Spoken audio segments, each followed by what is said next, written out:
आपका एमजी का एक्सपीरियंस अभी तक कैसा रहा?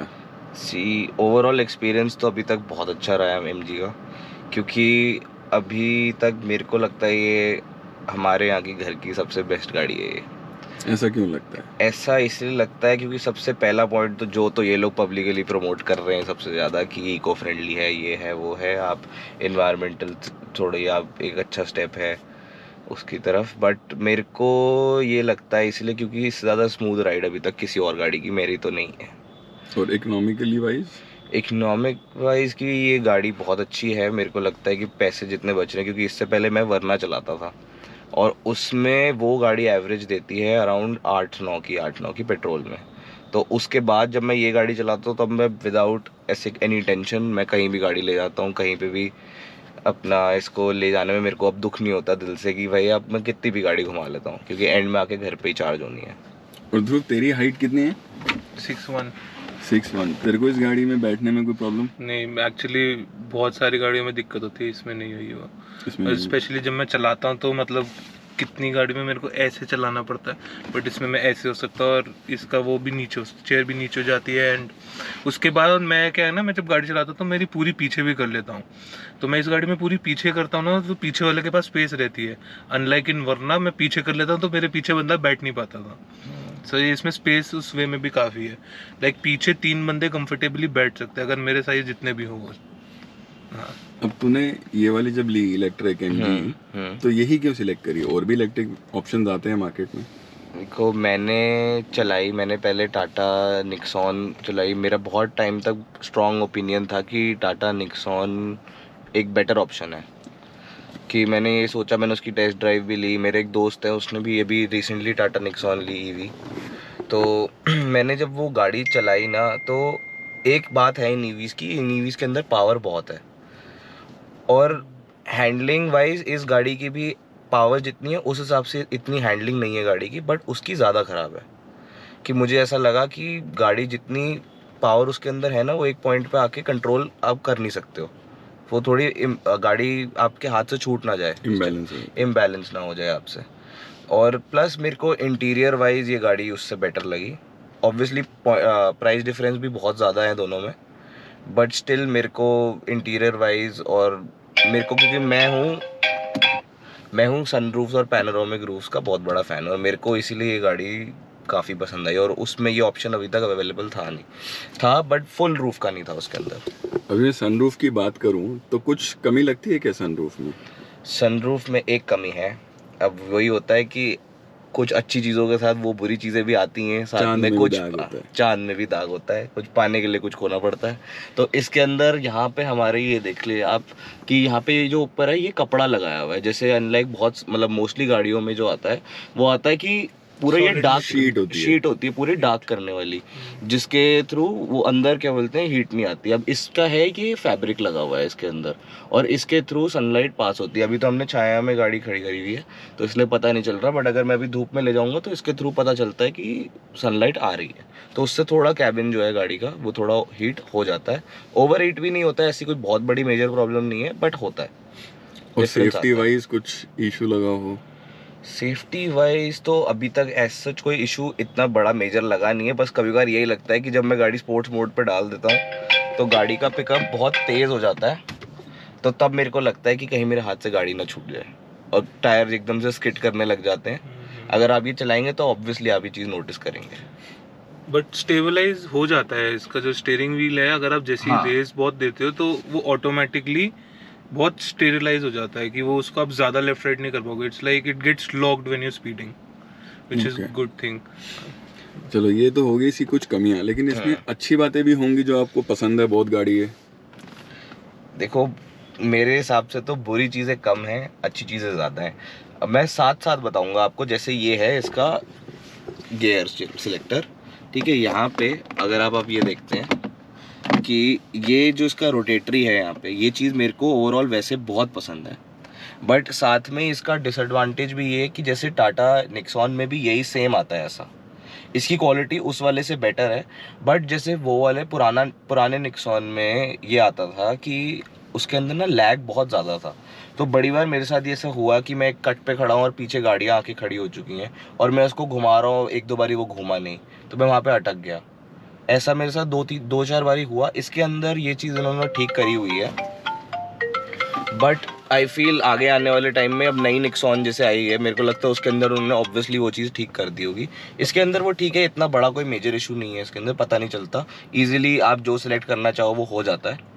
बट स्टिल मैं जो एक्चुअल जो हमारी प्रॉपर गियर नॉब होती है उसका मैं ऑब्वियसली बड़ा फ़ैन हूँ, तो मेरे को एनी डे वो प्रेफर मैं करूँगा। बट देखने में बेटर वाइज ये लगती है मेरे को।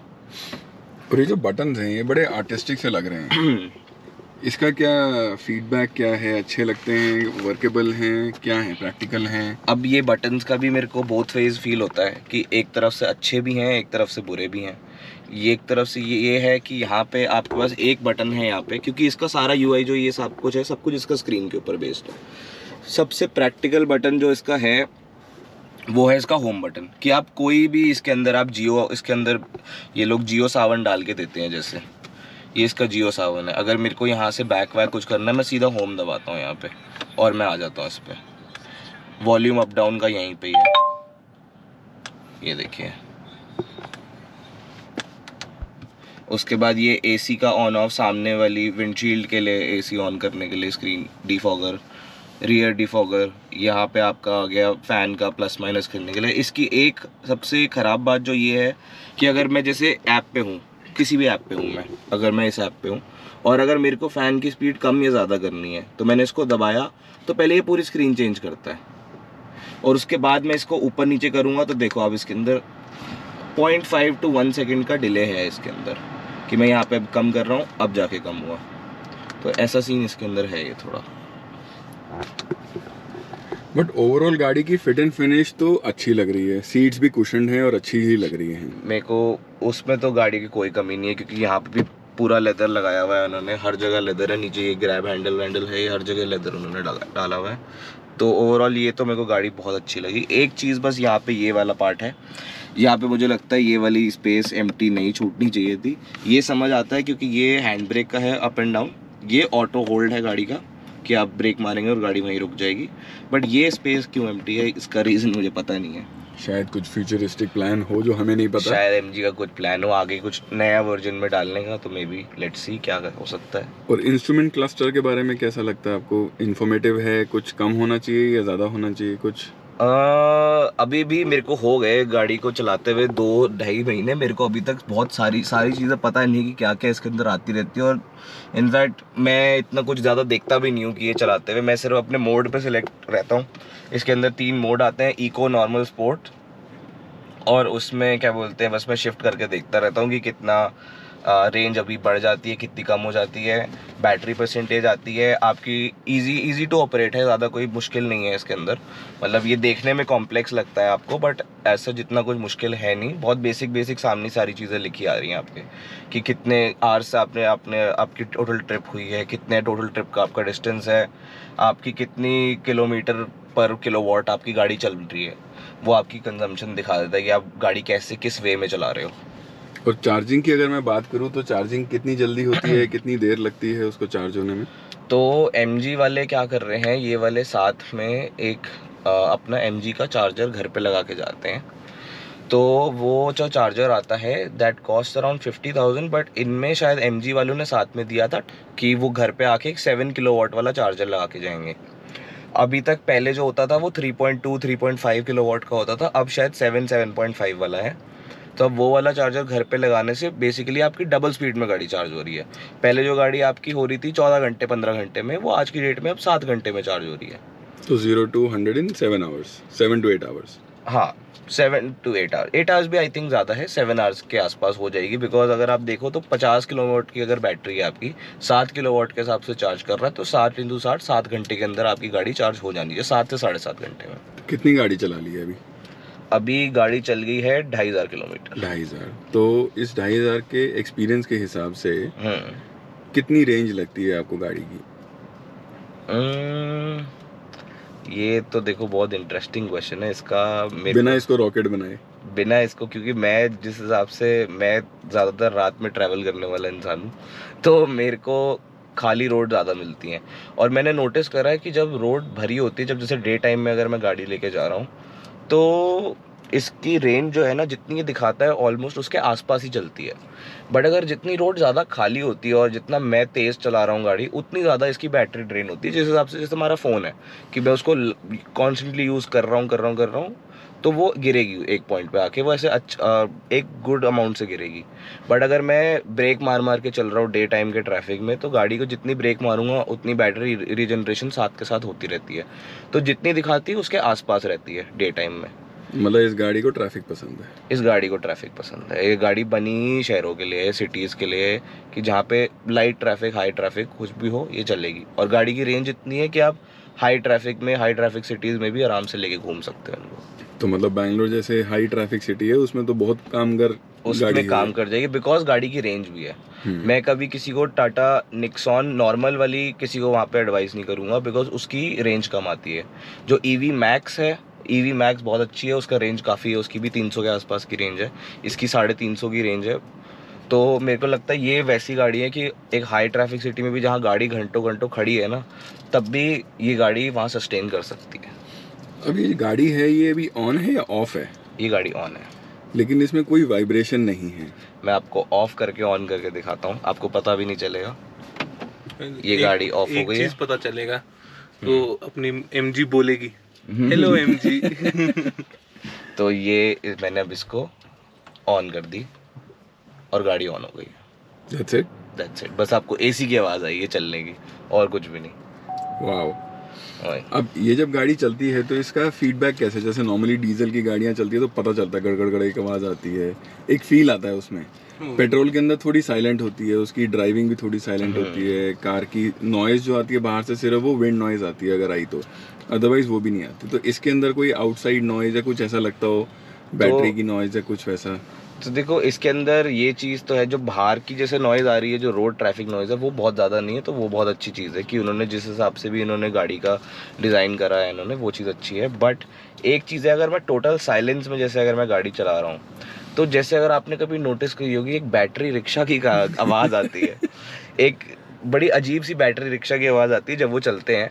तो इसमें भी वो एक आवाज़ आती है, कम आती है, पर वो आवाज़ पक्का आती है। और कभी ना कभी आप वो चीज़ नोटिस करोगे अगर आप इलेक्ट्रिक ये वाली चलाओगे, एक स्वीट सी सटल सी नॉइज़, एक बड़ी मतलब बड़ी वियर्ड नॉइज़ है वो वैसे, कि मेरे को लगता है कि वो एक आनी नहीं चाहिए गाड़ी से। अगर आप इतनी महंगी गाड़ी खरीद रहे हो तो वो वाली फील आनी नहीं चाहिए। बिकॉज मैं अपने एक दोस्त को बैठाया था इस गाड़ी में और उसने मेरे को बोला कि इसमें से तो बैटरी रिक्शा की आवाज़ आ रही है। तो तब मैंने भी नोटिस करा और तब मेरे को लगा कि हाँ, ये तो एक्चुअली बैटरी रिक्शा की आवाज़ ही आ रही है। और ये आवाज़ जो है बाहर से बहुत ज़्यादा नोटिसेबल होती है। बाहर से अगर आप जैसे जब पहली बार ली थी हमने और हम लोग पार्क कर रहे थे गाड़ी, तो कार्तिक आगे एंड फ्रंट एंड बैक कर रहा था, तो उसमें ऐसा लग रहा था like mixture of tuk tuk and plane. हाँ, मिक्सचर ऑफ, क्योंकि प्लेन में भी जैसे वो उसके सस्पेंशंस डाउन होते हैं, वो होते हैं ना, तो उसकी भी वो आवाज़ आ रही थी। और इलेक्ट्रिक की वो चलने की आवाज़ वाली जो होती है, तो ऐसी आवाज़ थी। लेकिन गाड़ी में पावर ज़बरदस्त, गाड़ी में पावर ज़बरदस्त है। तो ये रेकमेंड करते हैं आप परचेज करना? मैं तो बोलूँगा कि लेनी चाहिए। हर गाड़ी के अप साइड डाउन साइड होते हैं, बट जितने इसके अप हैं उस हिसाब से उतने डाउन नहीं है। अप्स मुझे ज़्यादा लगते हैं, क्योंकि ओवरऑल गाड़ी में अगर आप बैठोगे ना, आपको लगेगा कि हाँ, गुड परचेज, गुड फिनिश बैठे हो, आपको हर चीज़ आपको बहुत अच्छी लगेगी।